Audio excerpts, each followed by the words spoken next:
Hi everyone, it's Holly Astral, and today I wanted to talk to you about my first public speaking experience.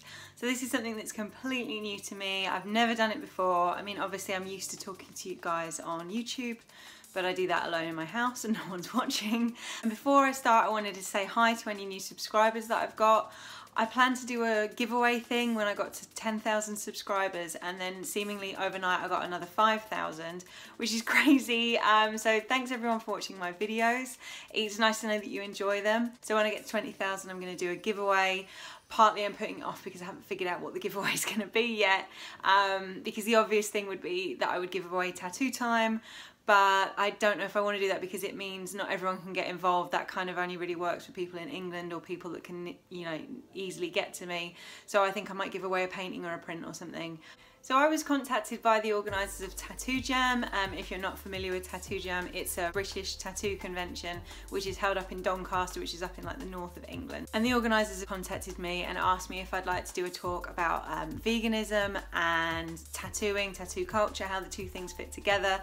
They'd got in touch because they'd seen my videos on YouTube. Tattooing and veganism kind of go hand in hand, and I wanted to focus my talk around veganism, how I got into it, what my experience was, you know, the journey that led me into it, and then how I've introduced that into tattooing, specifically how I make a vegan tattoo setup, and giving my advice for other artists how they can make their setup cruelty-free. So I'm someone that very much believes in like the yes man approach to everything. So if an opportunity presents itself, I'll say yes, and sometimes think of like the consequences almost afterwards. So I got asked if I wanted to come and do a talk on the main stage, and I said yes, like what a great opportunity. And then of course I asked who else is doing the talk with me, and they were like, no, it's just you. And I was like, oh. And then I said, you know, how long would you like me to talk for? You know, I thought they'd say like 10 minutes, 5 minutes, I don't know. And they were like, oh, like an hour. So I was like, oh shit. It's very different to talking on YouTube. So this was a completely new challenge for me. A totally new thing for me to do. I've literally never done any public speaking. I did a very small amount of it when I was at uni. I think I had to present something when I was at uni in front of my class. I was at uni over 10 years ago, so a long time ago. I gave this talk on the Friday, which is the artist day of Tattoo Jam. So I kind of centered my talk around information more for the tattooer rather than the tattooee, although, you know, the information still stands because the stuff that I was including in the talk meant that if you were listening to it from a tattooee, you know, a person wanting to get tattooed's point of view, you could then use that information to go away and get yourself the most vegan tattoo possible. You'd know the right questions to ask your artist to make sure that you were doing everything right. So I started off with, I got my notebook, I got my sketchbook, and I wrote down everything I could think of about veganism, tattooing, tattoo culture, how the two things go together. I thought of everything I could think of and I wrote it all down. It was like 3 or 4 pages. I thought, yeah. And then I filmed myself saying it and sort of waffling on about all of this stuff for as long as possible. And when I played back the video, it was about 7.5 minutes. So I was like, oh shit, like I definitely need to think of more stuff to say. So I went away, I did some more research, I went through and I expanded on different points. I tried the talk out on my friends and got them to tell me like what bits they thought were interesting and they would have liked me to expand on. A big part of the talk that was about exactly what tattoo products are made of. So what is tattoo ink made of? What is Vaseline made of? What is the gel strips in razor blades, what are they made of? Because they're all the kind of non-obvious things when getting a tattoo that are easy to veganize, like once you know what substitutes to make. And I was really surprised that in researching a lot of this stuff, I found out stuff myself.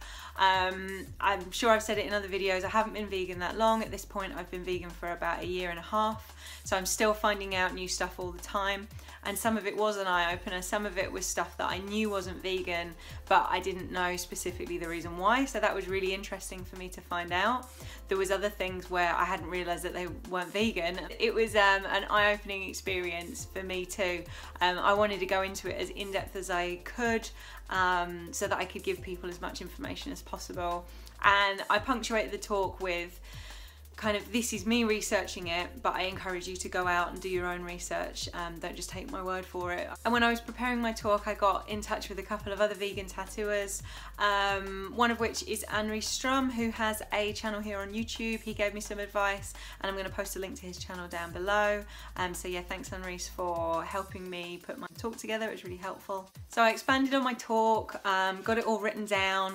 Like the good little nerd that I am, I printed it out and I took it everywhere with me for a week, and in between tattoos I would practice it. I would read it out either aloud in a quiet room in the back, or just in my head to get it all into my head and figure out what I was going to say, because I wanted to get to the point where I wasn't just reading off a piece of paper like an essay. And yeah, that took me about a week or so of practicing it, and then I felt really confident in it. And so after I put my talk together, my husband showed me how to use PowerPoint, which I've also never used before, and I used that to put together a bunch of little slides that went along with the stuff that I was talking about. Some of them were serious and actually showed you information, and then some of them were funny because I thought, you know, keep the feel of the talk light. I included lots of like funny animal slides and like dumb slides to try and get a laugh. I did get a couple of laughs, which was good because I wasn't quite sure if people would think it was funny. I do think sometimes my sense of humour is a bit weird, so I didn't know what was going to happen there. And when I read it back, it ran at about 35-ish, 40 minutes, which I figured was perfect because then there'd be time at the end if anyone had any questions for me. So then the day of Tattoo Jam was suddenly here. Me and my husband got in the car, drove up to Doncaster. It's about 3 hours-ish in the car from where we are, up in the north of England. And yeah, I spent the day at Tattoo Jam. I had some appointments. They were kind enough to also give me a booth for the weekend, which means I get to actually work Tattoo Jam as well as doing my talk, which was awesome. It was really fun to join in, a really fun convention. So I worked all day doing my tattoos, you know, telling everyone about my talk, saying come and see me at my talk. And then I was due on stage at 6 o'clock. And I felt really confident, felt really great until about 5:30. And then all of a sudden I was so nervous.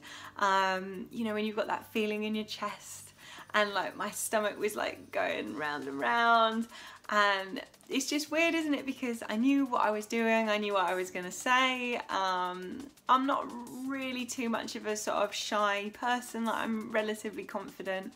So yeah, I think it was just the nerves of like getting up there and having to speak in front of everyone. I think I was a little bit worried that I might fluff it or say or get stuck, or I don't know, like it was just really scary to do it. And so 6 o'clock came around and it was time for me to go on stage, and they've been doing talks all day, so like these guys knew exactly what they were doing, and I felt like I was just walking up like, oh, I don't know what I'm doing. So they gave me like a little clicky thing to hold to change my PowerPoint presentation, and they gave me a microphone that I had to hold too, which was fun.